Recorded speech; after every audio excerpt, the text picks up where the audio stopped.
এদিকে ২৪-এর ফ্যাসিবাদ বিরোধী আন্দোলনে অংশ নিয়ে ৫ অগস্ট বিজয়ের ঠিক আগ মুহূর্তে আওয়ামী সন্ত্রাসীদের গুলিতে শহীদ হন রাজশাহীর সন্তান রায়হান আলী। ১ বছর পেরোলেও তাকে হারানোর বেদনা ভুলতে পারেনি তার পরিবার। তার স্মৃতি তাড়িয়ে বেড়াচ্ছে তাদের। স্বৈরাচার মুক্ত নতুন বাংলাদেশের সরকারের কাছে রায়হান হত্যাকাণ্ডের সুষ্ঠু বিচার চান স্বজনেরা। রাজশাহী থেকে আমির ফয়সালের পাঠানো তথ্যচিত্রে আরও জানাচ্ছেন আব্দুল হামিদ।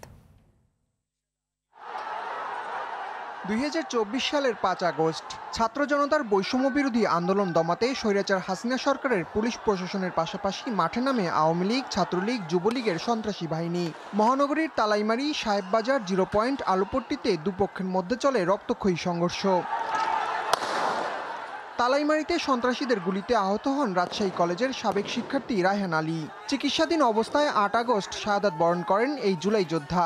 আমি বললাম, বাবা আমার স্বপ্নে খুব খারাপ দেখছি, তুমি বাড়িতে আসো। করছে না আব্বা, এখন যাওয়া যাবে না, আপাতত কয়েকটা দিন ধৈর্য ধরেন। গুলি লাগছে ১২-১টার দিকে, যে প্রথমেই রাজশাহী মেডিকেলে ভর্তি করতে ৮ তারিখে শাহাদাত বরণ করেছে। যারা আমার ভাইকে হত্যা করেছে তাদের আইনের আওতায় এনে সর্বোচ্চ বিচারের দাবি করতেছি। তার হত্যাকারীদের দৃষ্টান্তমূলক বিচারের দাবি জানান এলাকাবাসী। ছেলে হিসেবে যথেষ্ট ভালো ছিল, মারা যা আমারে অত্র এলাকার সবার কষ্ট। রক্তের ঋণ যেভাবে পরিশোধ করার কথা ছিল সেটা এখনো বাস্তবায়ন শুরু হয় নাই। এভাবে দুনিয়া থেকে চলে যেতে হলো। আজকে যদি দেশের স্বৈরাচার সরকার যদি আর যাতে না আসে, যারা মারিছে তার যে ফাঁসি দেওয়া হয়। রায়হানের স্বপ্ন ছিল চাকরি করে দরিদ্র বাবা মায়ের কষ্ট লাঘব করার।